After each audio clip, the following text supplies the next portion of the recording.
ایک حسین پری نیلے لباس میں سنہری بالوں اور چمکتے پروں کے ساتھ ایک جادوئی درخت کی حفاظت کرتی تھی۔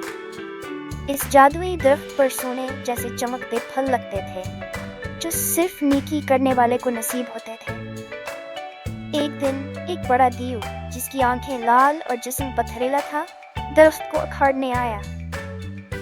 پری نے کہا، یہ درخت صرف ان کا ہے جو دل سے نیک ہو، تم جیسے لالچی نہیں۔ دیو نے زور سے دھاڑ ماری اور درخت کو جڑ سے ہلانے لگا، لیکن زمین کانپ گئی اور وہ گر پڑا۔ پری نے اپنی چھڑی گھما کر جادو کیا اور درخت کے گرد حفاظتی روشنی پھیل گئی۔ دیو رو پڑا، مجھے معاف کر دو، میں صرف طاقت چاہتا تھا، مگر اب تنہا ہوں۔ پری نے کہا، دوستی کرو، طاقت دل میں ہوتی ہے، لالچ میں نہیں۔